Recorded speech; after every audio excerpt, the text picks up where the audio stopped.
परसों शाम को जो घटना घटी थी, दुर्घटना घटी थी, ट्रेन की दुर्घटना घटी थी उड़ीसा के बालेश्वर ज़िले में, उसके बारे में मैं कुछ इन्फॉर्मेशन, लेटेस्ट सिचुएशन शेयर करूं।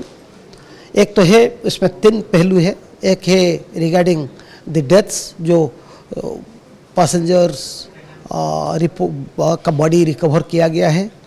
ऐसे कल रात को रेलवे अथॉरिटीज़ ने ये फिगर को 288 बताए थे जो मृतक थे।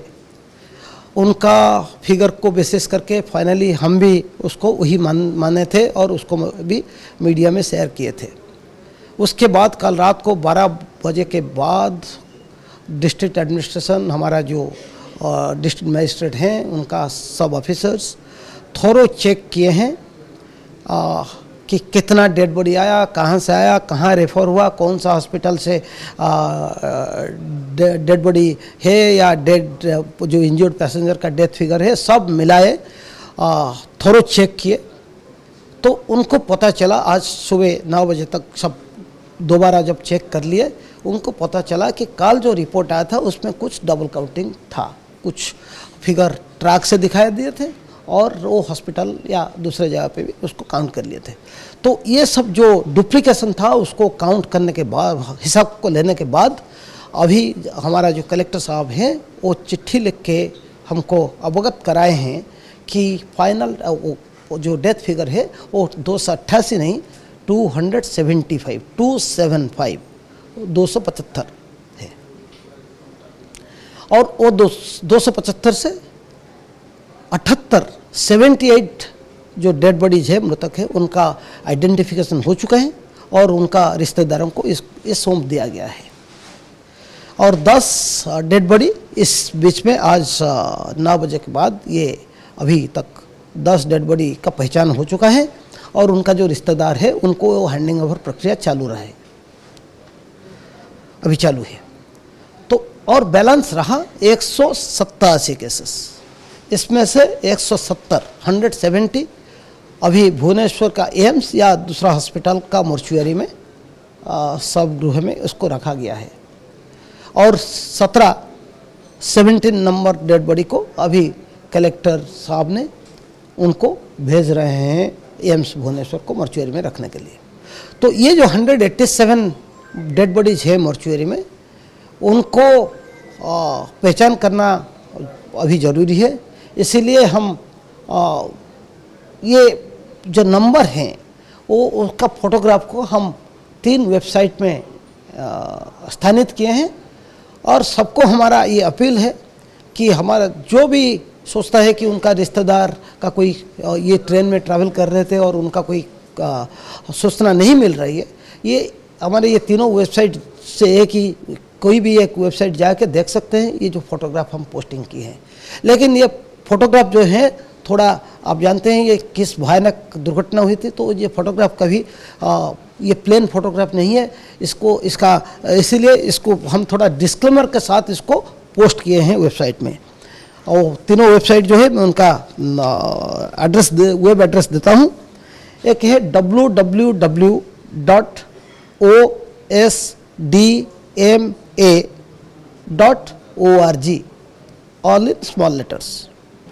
Second website www.srcodisha.nic.in. Second website is repeating www.srcodisha.nic.in. Third website www.bmc.gov.in, bmc.gov.in. ये तीनों वेबसाइट में ये जो डाटा हम डाले हैं, फोटोग्राफ्स डाले हैं, लेकिन उसमें कुछ डिस्क्लेमर हम दिए हैं। वो डिस्क्लेमर दिए हैं क्योंकि उसका जो मैं वही डिस्क्लेमर को आपको बताता हूँ। The photographs of the deceased in this Baleswar train accident are being posted in these websites only for the purpose of facilitating identification and for nothing else. Given the nature of the accident, the images posted in these websites can be found disturbing. It is therefore advised that children avoid viewing these images. Viewers' discretion may be exercised.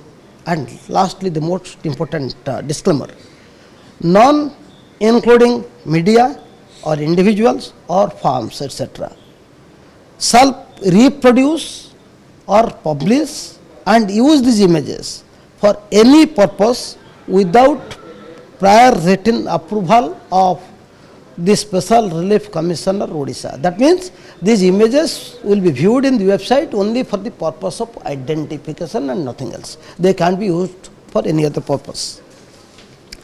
तो हम appeal करेंगे कि जो सोच रहे हैं कि उनका रिश्तेदार कोई ये ट्रेन में ट्रैवल कर रहे थे, 2 ट्रेन में ट्रैवल कर रहे थे और उनका आता पता नहीं मिल रहा है, उनका कोई सूचना नहीं मिल रही है, तो ये हमसे संपर्क करें, ये वेबसाइट देखें, हमसे संपर्क करें। हमसे संपर्क करने के लिए एक टोल फ्री नंबर भी जारी किया गया है। वो टोल फ्री नंबर है 1800-345-0061। रिपीटिंग 1800-345-0061। ये देश से किसी भी हिस्से से ये टोल फ्री नंबर में हमको संपर्क किया जाएगा। ओडिशा लोगों के लिए और भी एक नंबर है, जो ओडिशा से कॉल करेंगे उनके लिए और भी एक नंबर है, उसका ये है 1929। ये इसमें भी हमको संपर्क कर सकते हैं। तो हमारा ये अपील रहेगा कि जितने जल्दी हो सके हमको कांटेक्ट करें, और अगर कोई आते हैं यहाँ, जितना जल्दी आएंगे हम उनको मदद करेंगे। हमारा रेलवे स्टेशन और एयरपोर्ट में हमारा हेल्प डेस्क है। हमारा भुवनेश्वर म्युनिसिपल कॉरपोरेशन में एक सेंटर है जहाँ ये इस समस्त तथ्य दिया जाएगा। तो जो भी कोई आएंगे रेलवे स्टेशन या एयरपोर्ट में, हम उनको रिसीव करेंगे, उनको फैसिलिटेट करेंगे मॉर्चुअरी जाके देखने के लिए। और देखने के बाद अगर किसी को मिलता है कि उनका डेड रिलेशन का कोई भी डेड बॉडी आइडेंटिफाई हो सकता है, वो होता है, तो हम वो डेड बॉडी को कैसे स्थानांतरण करेंगे, कैसे उनका डेस्टिनेशन को पहुंचाएंगे, उसके लिए हम कंप्लीट मदद करेंगे। उसका जो खर्चा होगा हम स्टेट गवर्नमेंट से बियर करेंगे। और उनका जो एसोसिएटेड उनको जो चाहिए कुछ, अगर सर्टिफिकेट, डेथ सर्टिफिकेट जरूरत पड़ेगा या कुछ है, तो इसीलिए हमारा टीम, हमारा जो ऑफिसर्स है वो उनको कम्प्लीटली मदद करेंगे। एंड उसको जल्द से जल्द उनको वो सर्टिफिकेट भी मुहैया जाएगा। तो ये कोशिश हमारा है। और जो उसके बाद भी आइडेंटिफाई नहीं हो पाएगा, जो लीगल प्रोसेसेस है, वो लीगल प्रोसेसेस शुरू होगी। उसमें हम डीएनए सैंपलिंग कर रहे हैं। तो 72 आवर्स के बाद अगर कोई नहीं आते हैं, कोई संपर्क नहीं करते हैं, फिर हम उसको बॉडी डिस्पोजल करने का निष्पत्ति के बारे में निष्पत्ति लेंगे। तो यही अभी का जो सिचुएशन है। मैं आप सब मीडिया को रिक्वेस्ट करूंगा कि इसको थोड़ा शेयर करें, लोगों को पता चले, लोग हमसे कांटेक्ट करें, और फिर उसके बाद जो है हम उसको फैसिलिटेट करेंगे। Thank you. कौन सा स्टेट से ज़्यादा होने की संभावना? नहीं, ऐसे तो हम बता नहीं सकते हैं। वो जो पैसेंजर लिस्ट है वो, या इंज्योर्ड लिस्ट है, डेड जो अनआइडेंटिफाइड है तो उनका लिस्ट भी नहीं है, ओनली इंज्योर्ड लोगों का लिस्ट है। वो लिस्ट भी हम अभी कुछ वेबसाइट में जारी हो गया है और कुछ में जारी अभी कर रहे हैं। तो वो उसमें से उतना ही हम बोल पाएंगे। उसके बारे में जो डेड है उनमें हम देख रहे हैं कि जो आइडेंटिफाइड हो चुका है उसमें बंगाल से ज़्यादा है, उड़ीसा से कुछ है और बिहार से भी कुछ है। तो दूसरा जो तथ्य जैसे आएगा हमारे सामने, हम जरूर शेयर करेंगे उसके बाद। Thank you.